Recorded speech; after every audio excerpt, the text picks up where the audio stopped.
Olá a todos, mais uma aula hoje, a aula de número 15, dando continuidade ao conhecimento que nós estamos ministrando sobre a composição do ZOS, né? Estamos estudando a estrutura do sistema operacional ZOS. Na nossa última aula, nós vimos o último componente daquele anel verde, né? Relembrando, nós estudamos o núcleo do sistema. Em borda do núcleo nós vimos um anel verde composto por vários itens, né? Sendo o último deles o Resource Recovery Service. Então nós vimos que ele é o garantidor, o gestor, o coordenador de todo o processo transacional do ZOS. Então é ele que garante que a transação foi ou não foi efetuada. Isso é responsabilidade do RRS. Então, relembrando, nós já vimos essa parte do núcleo. Vamos voltar a abordar ela no desfecho deste ciclo, né, de informações. Nós já vimos todo esse anel aqui em verde, composto pelo WLM, VLF, LLA, GRS, XCF, o XES e o RRS. E hoje nós vamos iniciar a primeira parte, que eu dividi em duas, desta borda aqui lilás, começando pelo Jazz. Vamos ver Vitan, RACF e SMPE. Então o Jazz, no mundo do ZOS, ele é o responsável pela gestão e fluxo de todos os jobs. E nós estamos aprendendo no mundo mainframe que um job batch é uma carga de trabalho que é processada em lote. O que vem a ser isso? No mundo da tecnologia, você tem o processamento online, a transação que ocorre em tempo real, né? Você está trabalhando aqui ou no seu celular ou no terminal ou no outro dispositivo que esteja conectado online com um equipamento, e você está interagindo com ele em tempo real. O trabalho em batch não procede assim. Você tem um conjunto de informações que você vai lendo elas sequencialmente, e para cada uma daquelas informações você tem um processamento a ser efetuado. Isso é um trabalho em lote, tá? No início do mainframe, esses trabalhos eles eram submetidos através de cartão. Essas instruções eram passadas para o sistema através de cartão, né? Então nessa época o Jazz ele é que cuidava disso. Ele lia todos os cartões, ele preparava tudo isso e montava os jobs em uma área de disco. Ele carregava aquelas instruções, deixava armazenado em disco e ia cuidando da execução de cada uma delas. Ele fazia isso através do Job Control Language, que é um conjunto de instruções, né, que você vai passando para a máquina o que você quer fazer. Então, quais são as principais funcionalidades do Jazz? A primeira delas é submissão e leitura. Então, ele é que cuida desse processo de buscar os jobs, de ler, de preparar, de validar, né? Tem algum problema aqui, você errou alguma coisa e tal. Ele cuida de tudo isso, tá? E ele submete esses jobs, coloca esses jobs à disposição dos ZOS para serem executados. Essa é uma das funcionalidades dele. A segunda é essa ação de spool. Ele é que cuida disso. Então ele lê os jobs e coloca numa área em disco, spool, e quando aquele job é executado, tem lá o resultado, etc., o final daquele trabalho, ele também traz para o spool todo o resultado daquele trabalho que foi feito, né? se o seu programa gera um relatório, se o seu programa gera outro arquivo, todas essas informações ficam numa área de spool que ele chama de sysout, e a parte de entrada, né, que são os dados de entrada de cada job, é o sysin, tá? Tudo isso controlado pelo Jazz. Ele também faz gerenciamento de filas, né? Tanto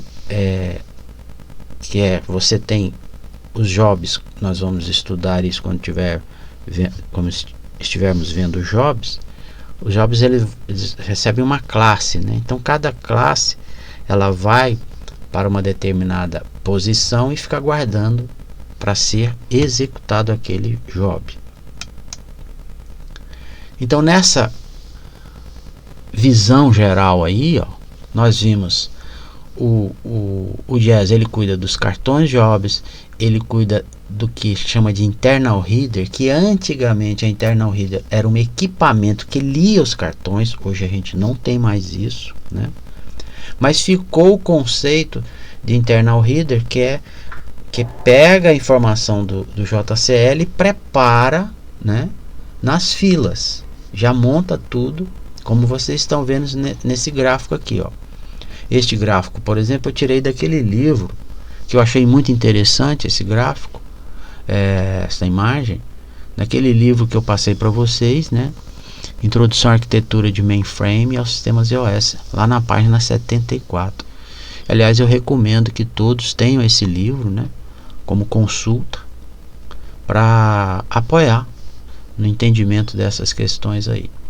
E uma vez estes jobs já estando lá nas filas, né, vocês estão vendo aqui que o Jazz colocou as filas correspondentes aos jobs, né, ele trata de passar esses jobs para os initiators.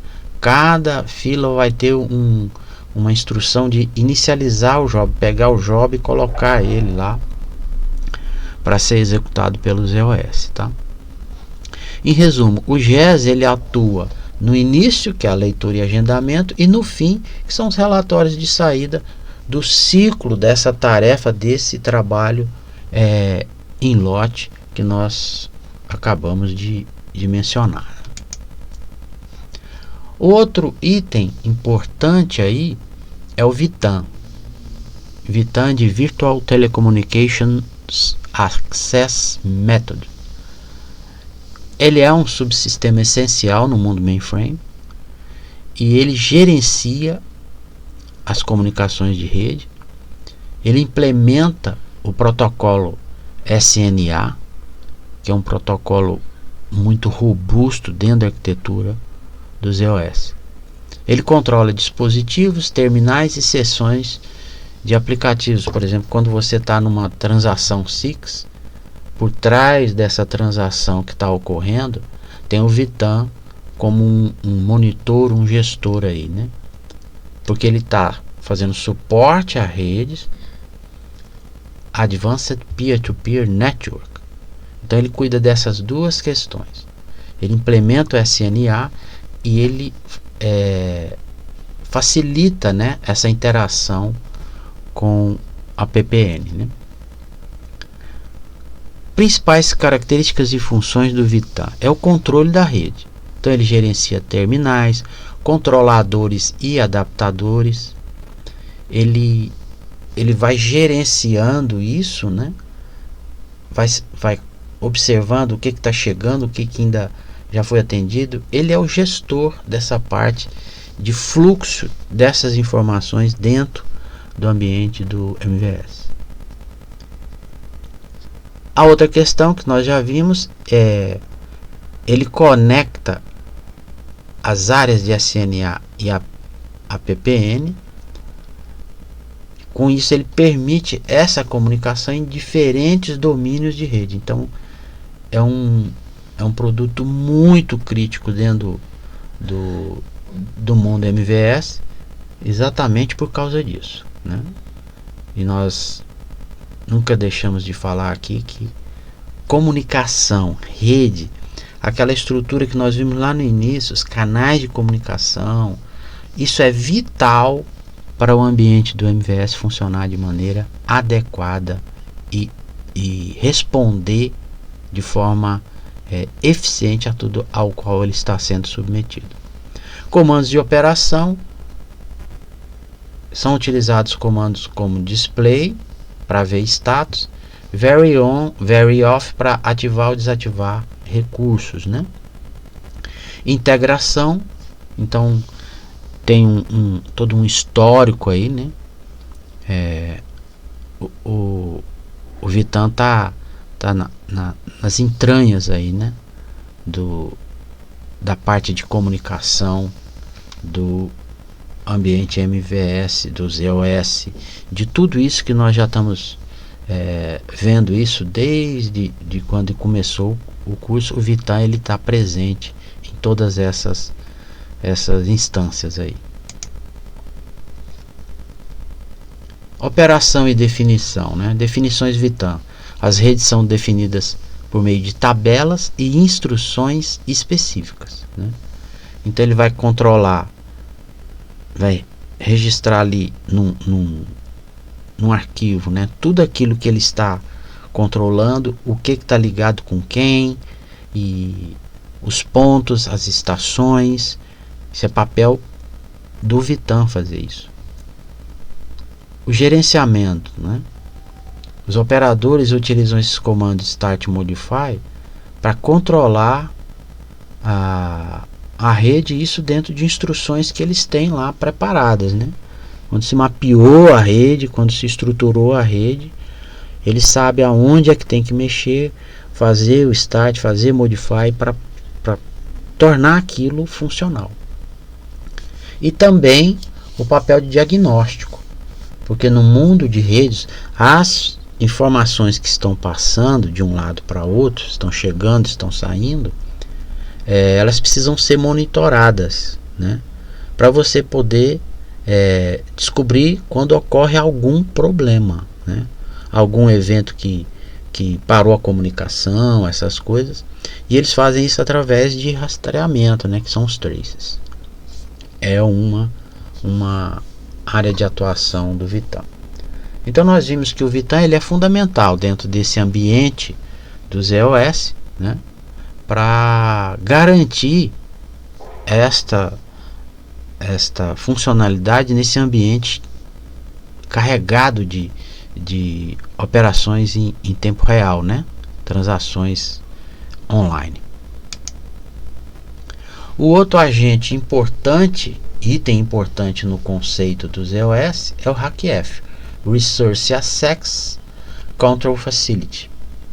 Quando você vê a palavra acesso, já diz muita coisa. Ou seja, para mim fazer qualquer coisa no mundo do mainframe, eu preciso ter acesso para fazer aquilo. Então o RACF é uma ferramenta robusta. Eu diria que ele é aquele cara que está com aquela pistola lá na entrada da porta do prédio, né, para garantir que nada errado aconteça ali, para impor regras, né, de quem pode entrar, de quem não pode, quem pode fazer uso, quem não pode. Esse é o papel, né, do RACF. Ele autentica usuários, autoriza ou não o acesso a recursos, a dados, a aplicações, a tudo que tem dentro do ambiente ZOS, né? Se você está autorizado, você entra. Se você não está autorizado, você não entra, não usa, não enxerga. Vai ter casos que você só pode ver, você não pode mudar, enfim. Papel do RACF, né? Principais funcionalidades e características: identificação e autenticação. Então ele pergunta quem é você vai se identificar. Com base na sua identificação e na sua senha, ele vai saber por onde você pode entrar e se é que você pode entrar, né? E esse é o papel principal do RACF. Controle de acesso, claro. Você vai estar ou não habilitado a enxergar um arquivo, a modificar um arquivo, a observar uma transação, né?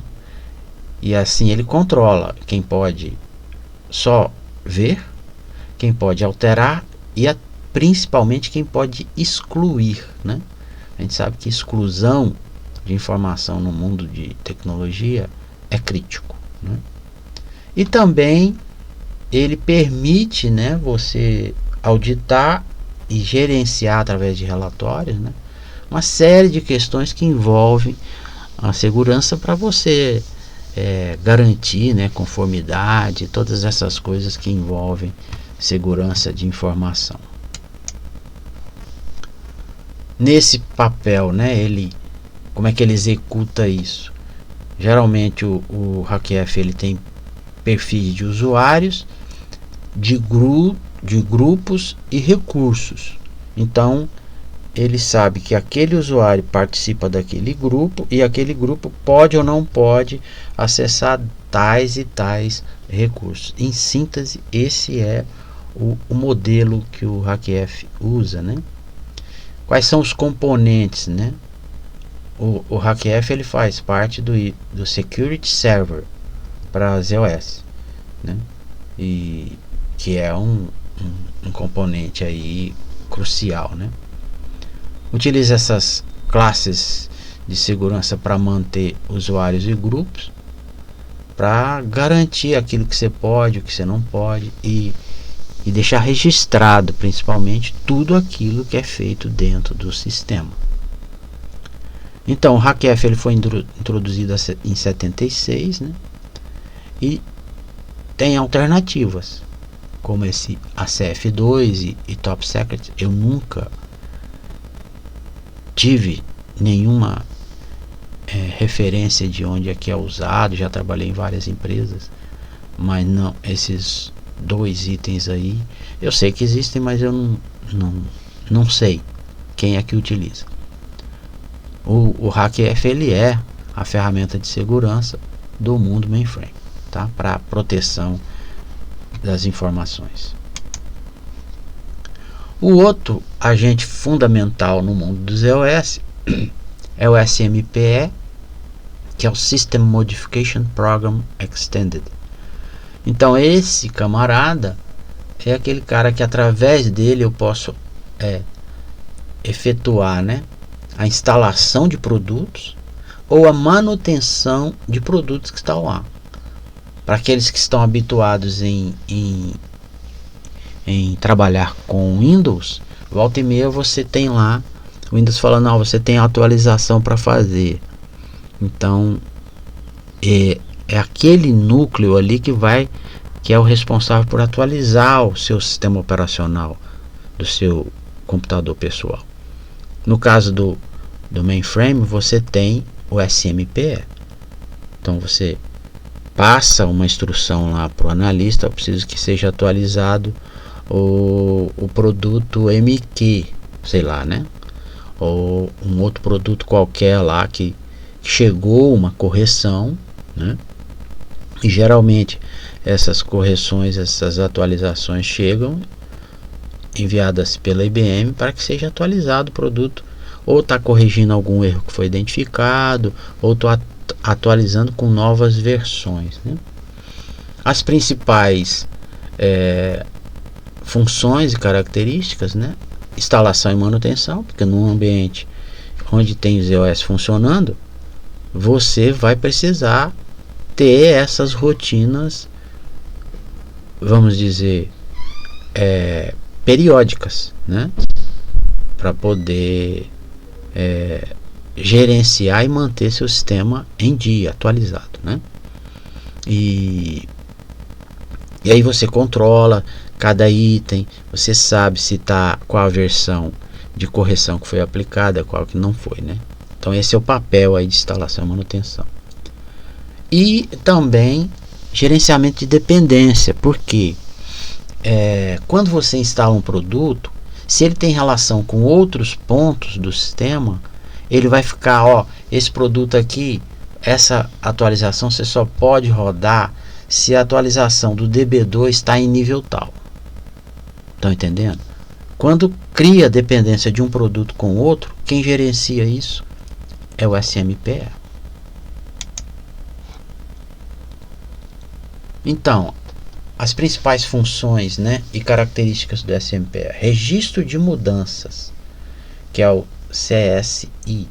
Ele contém um banco de dados chamado CSI, né, Consolidated Software Inventory. Então aquilo ali para ele é um inventário. Tudo aquilo que está naquela instalação, ele tem controle. O que é muito importante para quem gerencia aquilo saber qual versão está tal produto, qual versão está o DB2, qual versão está o MQ, qual versão está o outro produto lá, os EOS, sei lá, os outros itens que você tem na sua instalação, né? Isso é importantíssimo. Os comandos principais, né? Você utiliza como recebe atualizações, você aplica correções a um ambiente de teste ou produção, né? Então, se é num ambiente de teste, você primeiro faz um apply, né? E você validou, deu tudo certo, o produto ficou atualizado, está funcionando, aquele problema que tinha desapareceu porque você aplicou uma correção, né? Aí você dá o accept. O accept ele vai efetivar aquelas correções no seu ambiente produtivo, né? E por último, os ambientes, né? Ele gerencia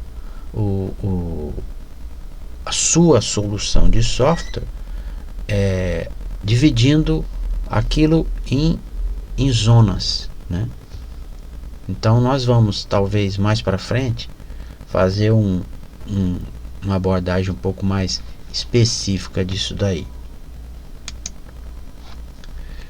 Então, finalizando, né, a operação você faz tanto usando jobs batch, que nós acabamos de mencionar. Então você submete um job que vai fazer a aplicação das atualizações ou a instalação do produto no seu sistema operacional, né? E também você tem algumas opções lá no painel do ISPF para fazer essa consulta, acompanhamento, né? E em resumo, o SMPE ele é essencial para os sysprogs, que a gente tem falado aqui constantemente. É ele que é o gestor dessas atualizações no ambiente COS, mantendo ela estável, segura e atualizada, tá? É através do SMPE que você garante que o seu ambiente COS está atualizado. Então é isso, nós finalizamos a nossa aula por aqui.